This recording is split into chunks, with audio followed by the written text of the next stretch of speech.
Donc pour cette dernière présentation de la journée, on a choisi de présenter une présentation qui est un peu en deux parties, avec une dimension back-end qui vous sera présentée par José, qui évoquera un peu toute la partie comment on fait pour, dans un cas où on a énormément de sources de services, comment on fait pour les agréger de manière intelligente. Et du coup, ça nous permettra d'enchaîner sur une seconde partie présentée par Romain, où justement on ira dans la suite de ce que vous avez présenté ce matin, dans le détail, pas à pas, très concrètement, comment faire du coup une restitution de ces données grâce à Angular. Pour ceux qui ne le connaissent pas, Smile, donc du coup, nous sommes un intégrateur de solutions exclusivement open source. Aujourd'hui, on est près de 800 en Europe. Voilà, l'open source, c'est un secteur qui est extrêmement porteur pour nous, donc on fait une croissance très intéressante depuis de nombreuses années. Ça fait plus de 20 ans qu'on existe, et du coup, au cours de ces 20 années, on a noué de très nombreux partenariats avec des éditeurs de solutions open source. Un des premiers de ces partenariats fut avec Liferay, qu'on a utilisé depuis très longtemps, et on a noué un partenariat avec eux dès 2007. Et du coup, on a ensuite été partenaire de niveau Platinum, donc le plus haut niveau, le premier en France dès 2011. Et du coup, aujourd'hui, grâce au... je pense la petite centaine de projets qu'on a pu faire en Liferay depuis, on a des pôles d'expertise partout en France, et également en Belgique, d'où vient José, et en Suisse. Donc voilà, ça clôt la page de publicité. Je vais laisser José vous parler de la partie intégration. Oui, merci Pierre. Voilà. On travaille pour résoudre des problèmes, et si on ne sait pas, on les crée. Alors, parce qu'on est expert pour ça. Bon. Et ces cas-ci, je vais parler des sujets de l'intégration des CRP, mais on peut l'extrapoler à n'importe quel autre sujet. Alors, on utilise les CRP parce que ça nous simplifie la vie et on ne peut pas les faire autrement de nos jours.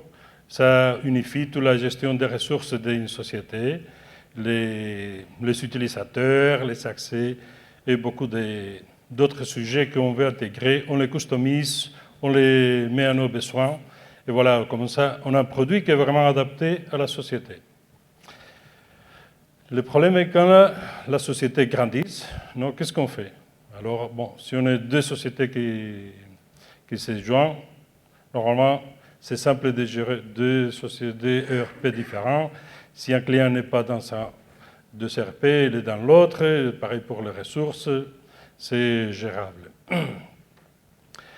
Le problème est, comme on a tellement fait de customisation, parce que vous voulez toujours que ça soit adapté aux besoins de la société, c'est normalement très difficile de faire cette intégration et faire une unification. Alors, quand on a des, c'est bien. Le problème, c'est quand on a les choix, où est-ce qu'il est notre client? La secrétaire doit aller à gauche, doit aller à droite. Ces clients, tu ne l'as pas trouvé. Oui, mais c'est parce que tu n'as pas trouvé dans le bon ERP. Ces clients, c'était d'une société, pas de l'autre, et ainsi de suite. Le problème est, la société pour laquelle on a fait ces projets, elle a beaucoup grandi. C'est une société à l'origine familiale de la France depuis le XVIIIe siècle. Et aujourd'hui, c'est le leader mondial dans le sujet. Et du coup, il y a presque 200 ERP différents qui se retrouvent dans un marasme impossible à travailler. Non. Total. Quand le secrétaire devait chercher un client, elle devait gérer à la main tout ça. Et la pauvre se trouvait comme entre tous ces légumes perdus et ne sachant pas toujours quoi faire. Alors, il devait les gérer avec des fichiers Excel. Où est-ce que les clients se trouvaient? C'est-à-dire qu'on venait aux pratiques anciennes. Et c'était un grand problème parce qu'on n'était pas toujours sûr s'il y avait quelque chose d'un client qui était ailleurs, qu'il ne savait pas repérer. Alors, c'était ça. Chercher ici le PG, pour chercher les ressources, il faut aller sur ces RP. Pour les clients, il doit aller voir l'autre RP. Maintenant, il a migré, il n'a pas migré.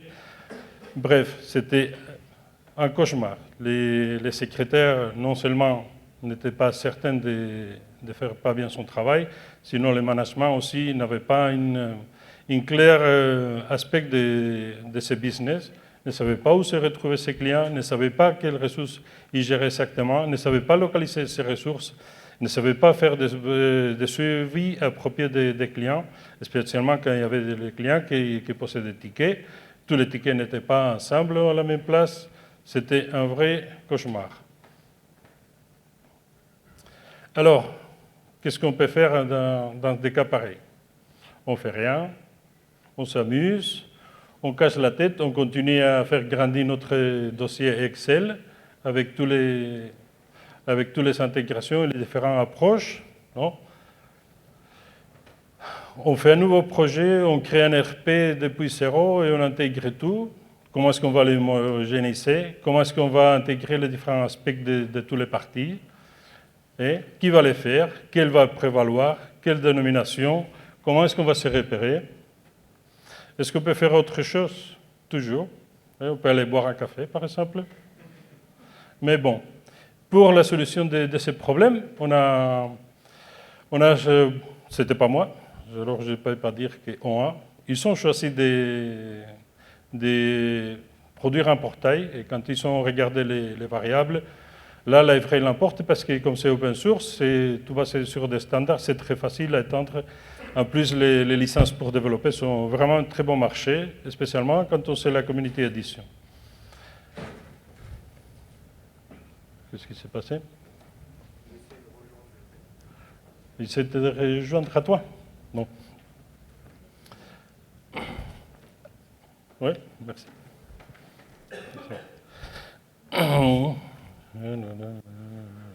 Ok. Voilà. Et ils ont choisi l'Iframe pour l'intégration. Voilà. Et ces procès n'étaient pas simples non plus, mais c'était identifier ce qu'on voulait gérer. On voulait gérer principalement des localisations, des ressources et des utilisateurs. Trois choses qui existent nativement dans l'Iframe. Alors, on a suivi un procès de normalisation et d'intégration dans l'Iframe. Et en utilisant les avantages, dont celui des prix des coûts de licence, l'open source et la facilité d'établir de nouveaux composants. On a établi une interface, un framework pour normaliser toutes les ressources et tous les CRP. Non? On s'est basé sur la normalisation qu'on avait étudiée. Alors, on produisait principalement ces trois types d'assets, les utilisateurs, les ressources et les localisations, mais on devait aussi faire attention aux permissions et aux notifications qui venaient relationner. Dans tous les cas, on pouvait toujours récupérer aussi l'objet original à partir de RP qui concernait.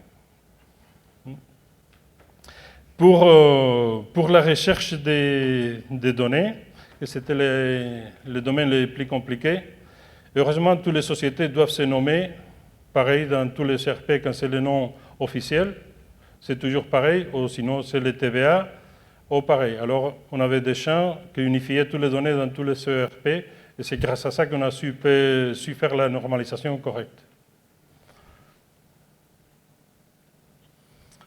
Je vais trop vite, non? Non? Bon, ce qu'on a géré, on a fait je vais commencer par le troisième point, parce que c'était les portlets de Service Builder. On a fait avec les Service Builder la couche de normalisation. Non? Et après, à partir des Service Builder, on a fait des portlets de différentes présentations et un portlet de gestion des différentes ressources en venant des différents ERP pour les intégrer et pouvoir les ajouter d'une façon plus ou moins facile. Pas toujours, mais au moins. Comme on utilisait les Service Builder, et c'est bien connu de tous, les Service Builder nous proportionnent des services presque gratuitement. Et l'intégration de données s'est faite directement dans l'Iframe. On n'a qu'implémenté les interfaces nécessaires pour les assets et les restes de l'intégration d'aspects de Liferay et pouvoir les gérer comme une ressource de plus dans Liferay. Du coup, même si on faisait une intégration pareille, les sources de données étaient toujours l'ERP d'origine. Ce n'était pas Liferay. Liferay, souvent on l'utilisait comme une sorte de cache, mais ce n'était pas la source de données. Ici, on voit la structure applicative. Alors, on s'est parlé avec tous les CRP, avec des web services. C'était tous des communications asynchrones. On avait établi les modules de communication, que c'était celui qui faisait la connexion entre les RP et il faisait une partie de la normalisation des produits. Et après, on utilisait Liferay et la recherche de Liferay pour chercher certains éléments. Pas tous les éléments, parce que certaines parties de la recherche étaient faites directement sur le ERP qui concernait. On appelait tous les ERP dans la recherche. Ça veut dire que parfois la recherche prenait un certain temps, ça c'est inévitable.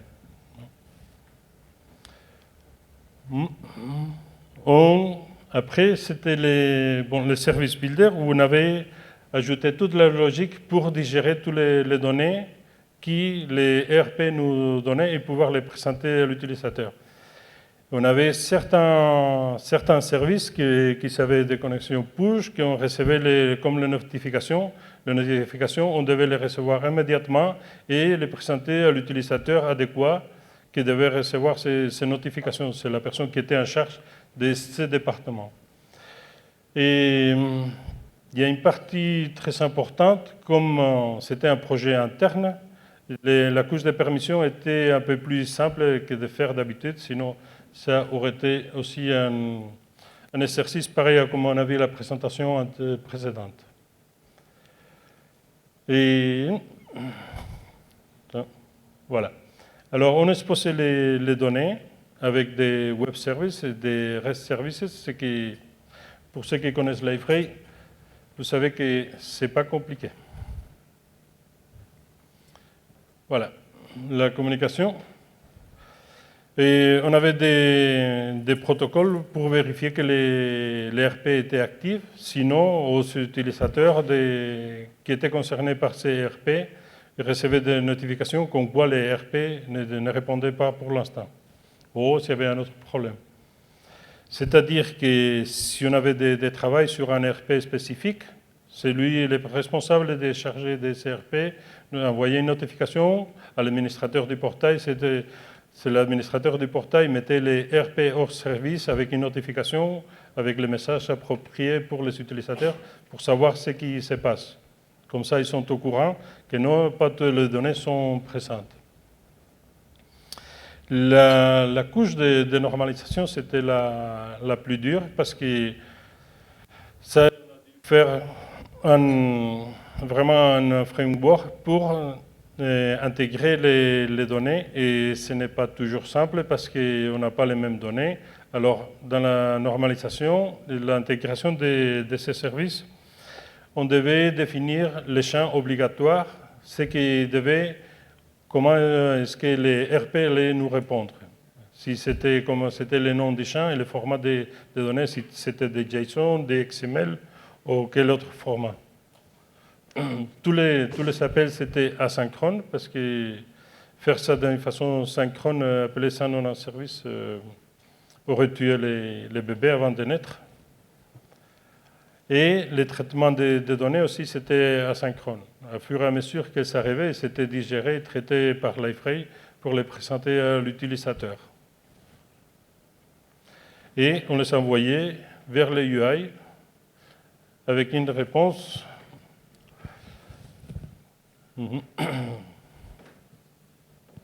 Voilà, on a généré les services à l'aide des services pour avoir une réponse sur Angular plus responsive et présenter les données à fur et à mesure qu'elles arrivaient sur les portails.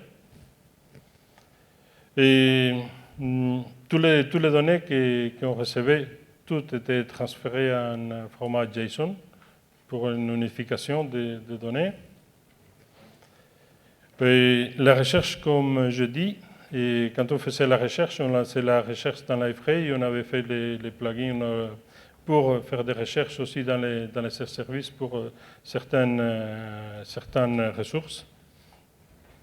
Spécialement quand on cherchait des sociétés, toutes ces recherches se faisaient du côté de ces services qui étaient intégrés.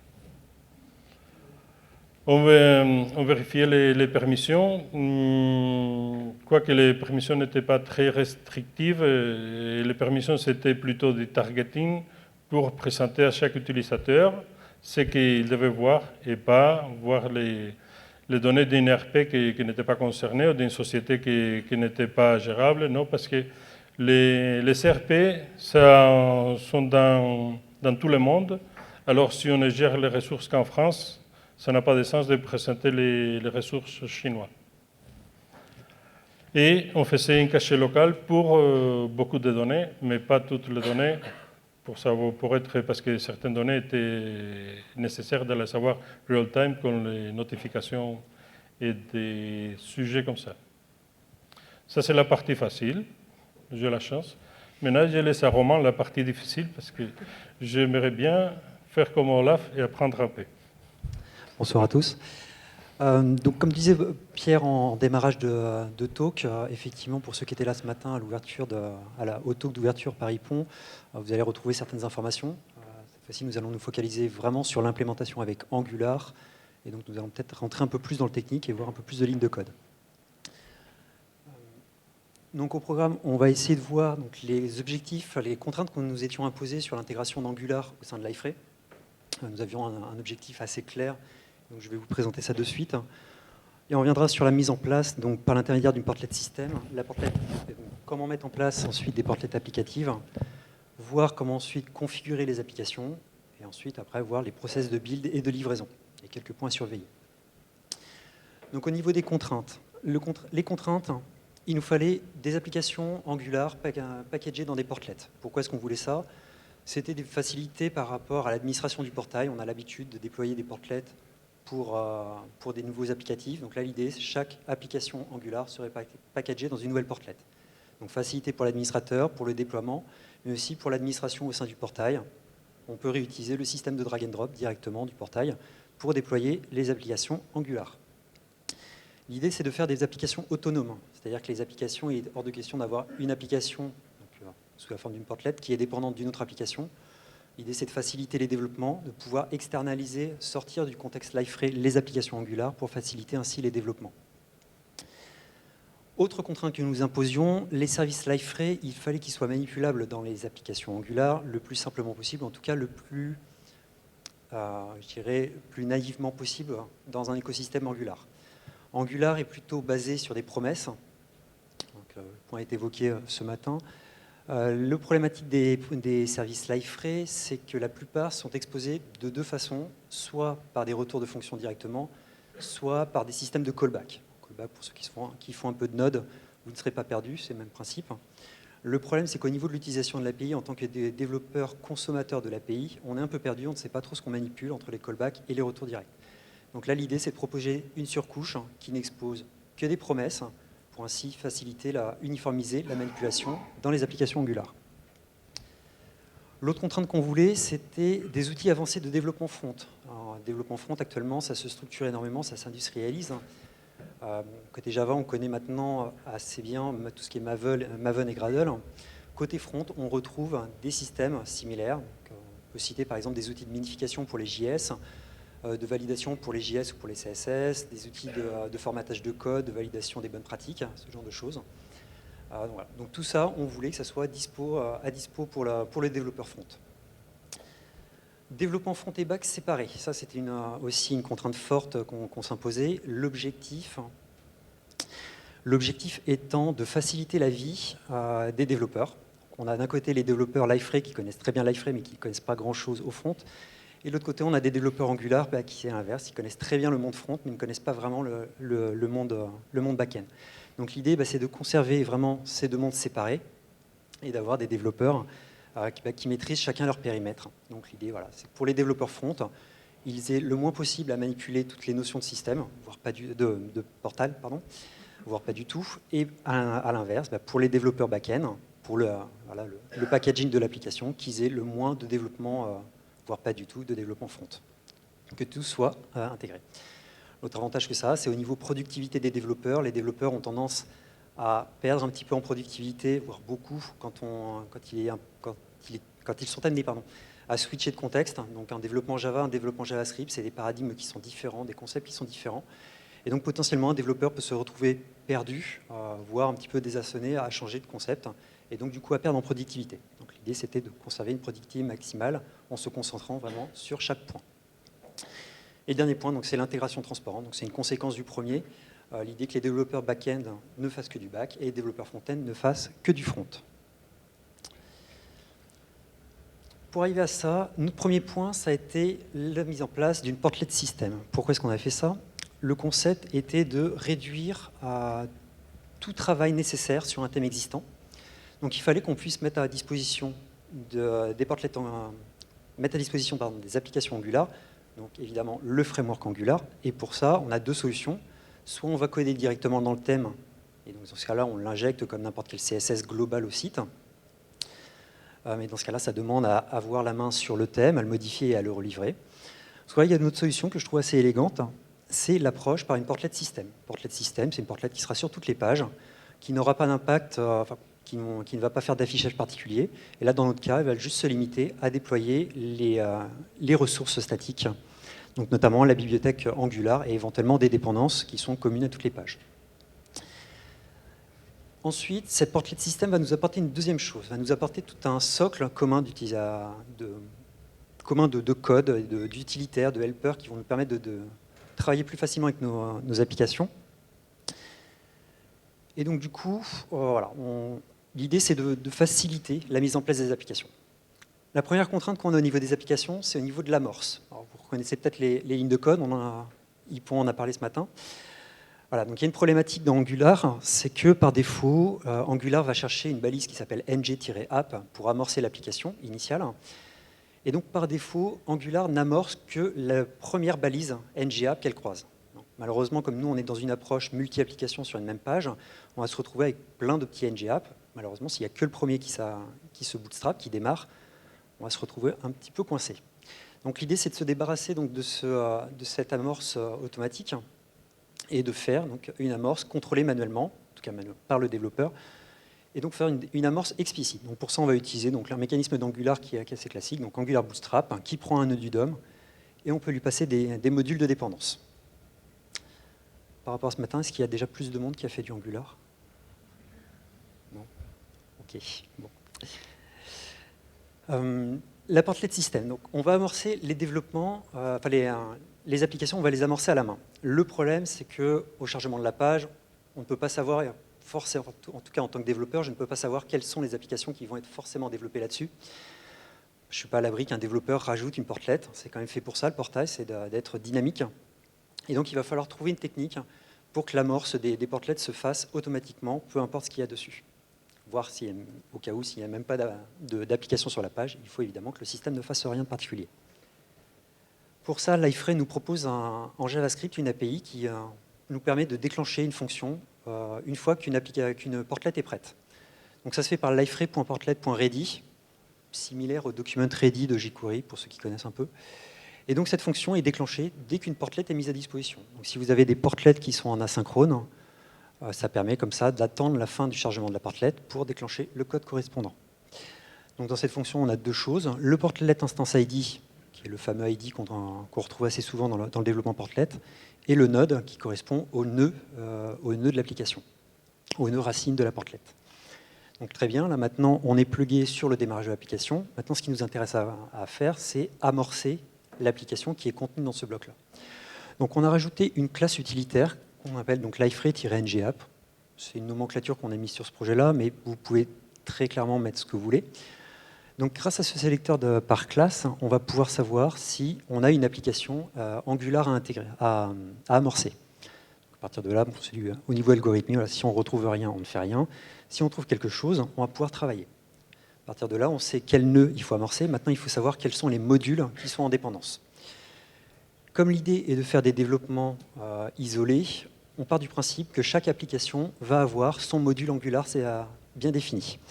À partir de là, il suffira donc sur le nœud qui contient la classe Liferay NGApp d'avoir un attribut supplémentaire qui s'appelle ngModule. Encore une fois, là, c'est une nomenclature qu'on s'est imposée.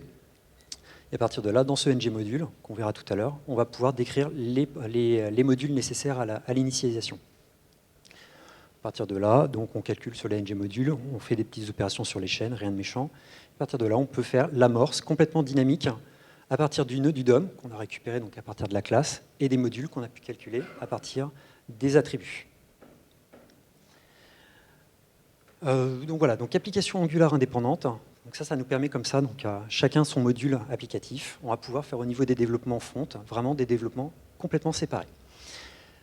Ce qui va être intéressant maintenant, c'est au niveau de la portlet system, comme je disais tout à l'heure, ça va être d'exposer des bouts de code qui vont être réutilisés, ce qu'on appelle des helpers, voire éventuellement exposer l'API de Liferay.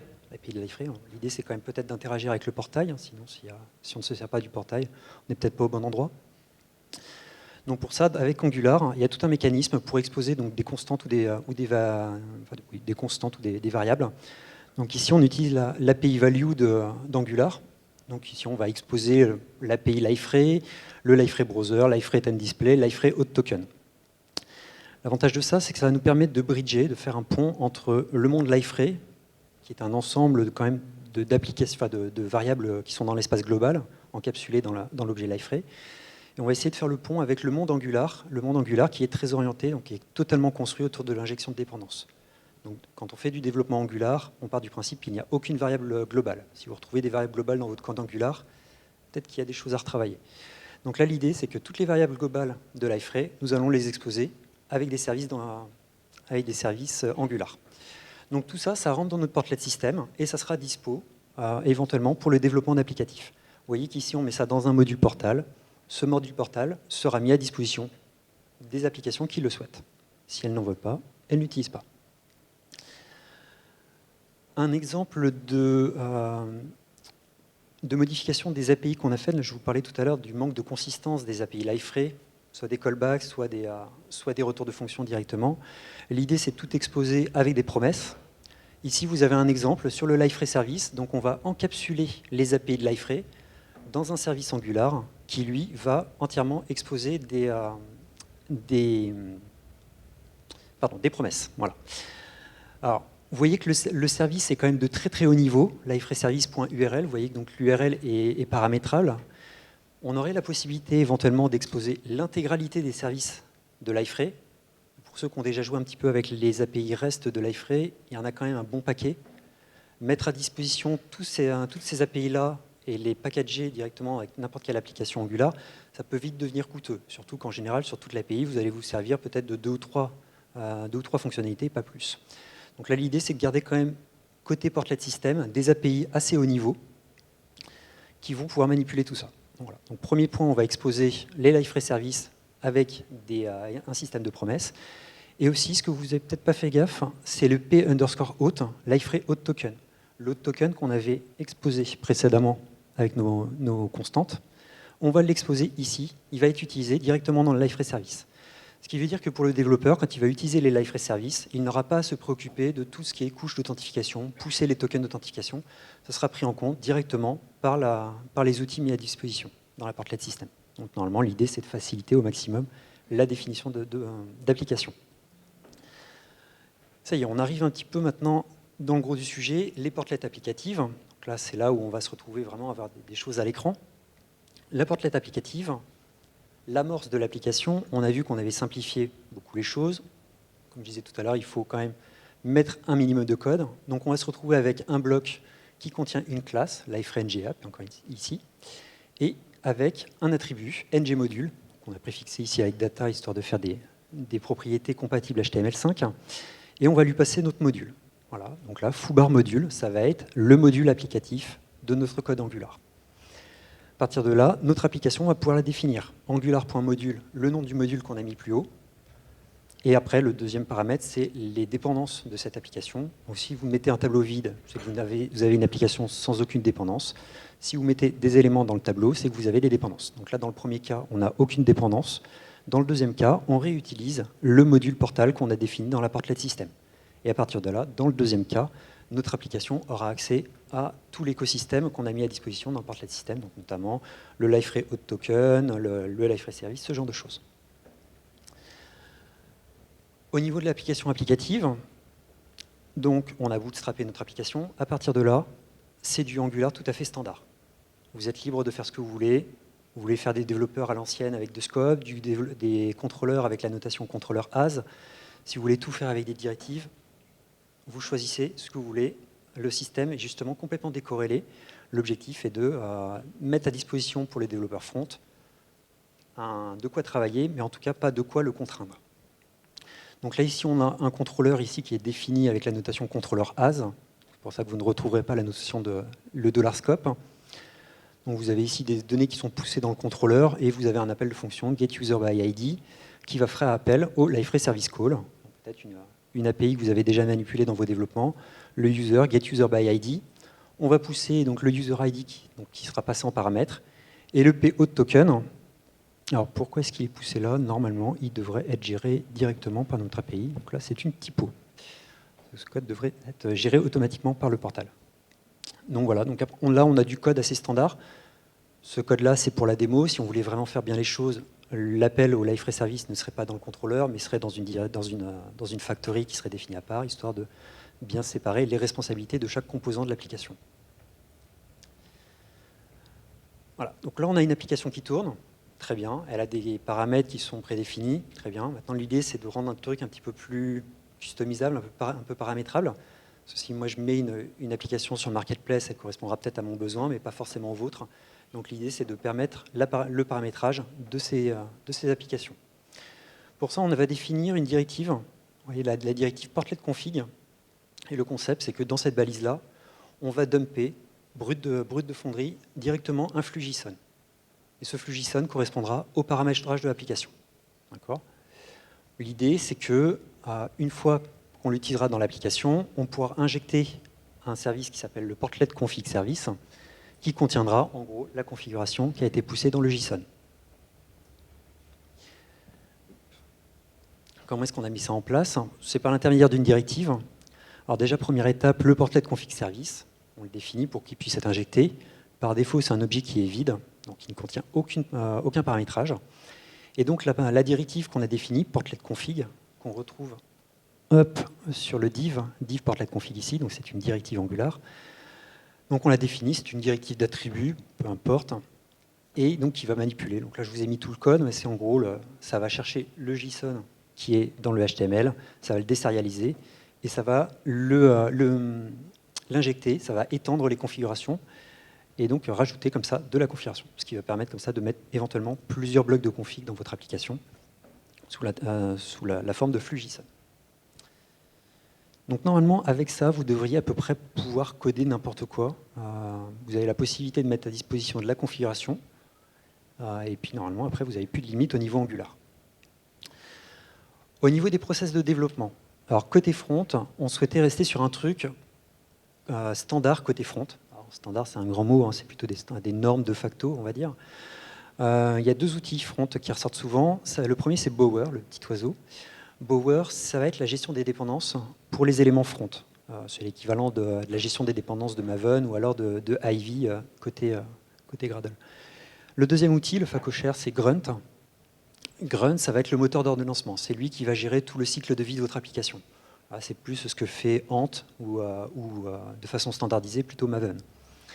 Donc Grunt, avec ça, vous allez pouvoir définir tout un cycle de vie, le cycle de vie de développement, de déploiement, de packaging. Donc la même chose qu'on ferait avec du Maven. Donc ça, c'est pour la partie front. Comme je vous disais tout à l'heure, l'idée, c'est de packager ça dans une portlet, dans une portlet, donc sous la forme d'un war. Et pour ça, on ne va pas réinventer la roue non plus. On va se baser sur Maven. Pourquoi Maven? Parce que notre portlet, potentiellement, elle est peut-être aussi porteuse de Java. Peut-être qu'on a mixé un petit peu d'Angular avec du Java. C'est quand même Maven qui va packager tout ça. L'idée, c'est que ce soit Maven qui déclenche Grunt qui va permettre de construire les assets front. Et les assets front sont packagés automatiquement au niveau de Maven. L'avantage de ça, c'est qu'on a une seule structure projet qui contient les dépendances front, les dépendances back. Évidemment, vous pouvez tout à fait séparer grâce aux dépendances de Maven.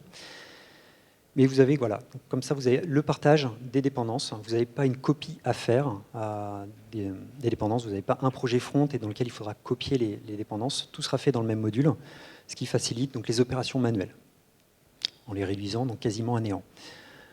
De plus, Maven, ça a quand même un intérêt, parce qu'il y a derrière tout le cycle de vie, tout le process qu'on connaît en entreprise, la mise à disposition sur un Nexus, voilà, ce genre de choses. Donc c'est quand même assez pratique. Et le dernier point qui n'est pas nécessaire dans tout ce workflow, mais c'est un outil que j'aime bien, Ansible. Ansible, c'est pour faire du provisioning d'applications de plateformes. Est-ce que des gens connaissent Ansible? Ok. Des solutions peut-être comme Chef, Puppet? Un petit peu plus, mais pas beaucoup. Ok. Donc Ansible, c'est un mécanisme. Vous définissez un état dans un fichier de conf. Le système va se connecter en SSH sur la machine distante, va regarder l'état de la machine distante, et tout ce qui ne matche pas au niveau de l'état sera appliqué pour que l'état final de la machine corresponde à l'état que vous avez défini. C'est en gros ce qu'on appelle les définitions de serveurs en tant que code. Il y a un terme particulier en anglais, je ne me souviens plus. Mais voilà, ça permet comme ça, au niveau dans le gestionnaire de source, de versionner l'état du serveur. Si vous voulez mettre à jour la JVM, vous mettez à jour la JVM dans Ansible, et c'est Ansible qui s'occupera de mettre à jour automatiquement les plateformes. Donc ça, c'est très pratique pour faire du déploiement. Et donc, accessoirement, on se sert d'Ansible pour packager tout ça et livrer. Quand vous faites du développement avec Angular plus Portlet, il y a certaines choses sur lesquelles il faut faire attention, certaines choses auxquelles il y aura une attention assez particulière.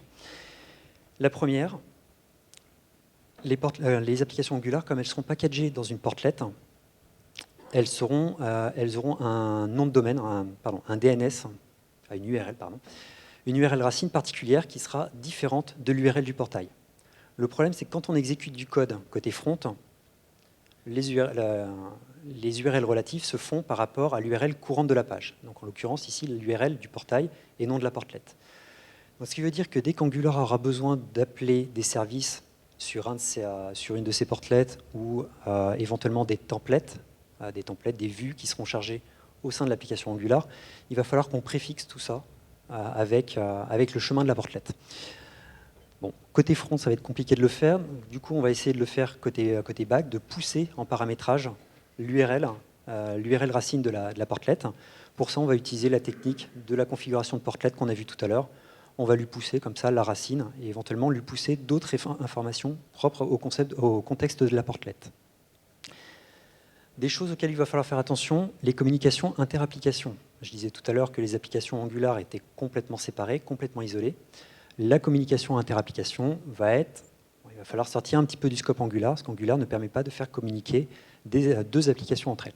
Donc il va falloir user plusieurs solutions. Soit vous travaillez avec des variables globales, et puis dans ce cas-là, dans Angular, vous faites avec des watch, vous faites des scripts. Il y a un mécanisme qui s'appelle watch dans Angular qui permet de faire ça. Donc dès qu'une valeur change, c'est répercuté. Autre possibilité, c'est de travailler sur des événements JavaScript, comme on a l'habitude de manipuler en jQuery. On a quelqu'un qui émet un événement, et côté Angular, dans notre application, on aura quelque chose qui va consommer l'événement. Si l'événement arrive, ça déclenche quelque chose dans l'Angular qui va alimenter son cycle de vie. Les choses à surveiller. Les bonnes pratiques du développement front, c'est souvent quelque chose qui sont laissés à l'abandon. Je le vois dans beaucoup de projets que j'audite. Au niveau des développements back-end, les développeurs Java sont assez peu sensibilisés, voire assez peu intéressés pour tout ce qui est problématique front. En général, ça se ressent après sur le livrable à la fin. Le site n'est pas forcément optimisé. Je parle en tant que performance, en tant que SEO, en tant que bonne pratique globalement. Et donc du coup, l'idée, c'est de travailler le plus tôt possible avec les bonnes pratiques du développement front. Fort heureusement, on est basé sur des outils comme Grunt, et Grunt propose énormément de plugins pour le développement front. Maven en propose quelques-uns, mais c'est quand même très très limité. Et du coup, Grunt nous propose vraiment, je pense qu'il n'y a pas un seul plugin qui n'existe pas dans ce que vous auriez besoin pour le développement front. Donc on parle ici de minification, d'obfuscation, concaténation, validation de code, formatage de code, test unitaire, test de couverture. Bref, tout ce qu'on a dans l'artillerie Java, ça existe aussi côté front. Et donc, autant en profiter. Et dernier point qui est à surveiller, si c'est la navigation au sein d'une portlet. Alors, Ypon a parlé ce matin d'un pilotage éventuellement avec l'URL. C'est une possibilité. Il y a aussi la possibilité de se dire qu'on oublie complètement l'URL pour travailler au sein de notre portlet. Et on va travailler donc avec une mécanique KETA. Donc, si on peut reciter le projet UI Router, qui permet de travailler avec une machine AETA. Et donc, du coup, c'est côté programmation qu'on va faire évoluer les états de l'application et non pas piloté par l'URL. Donc, c'est des choses qui sont possibles, mais sur lesquelles il faut quand même réfléchir au départ. C'est quand même des choses toujours intéressantes de s'y prendre au début et pas à 2 jours de la livraison. Voilà. C'est tout.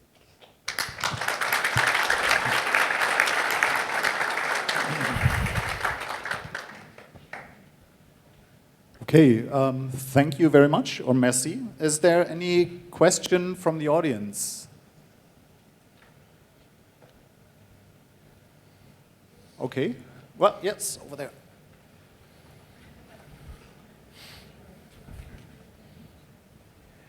So, merci beaucoup.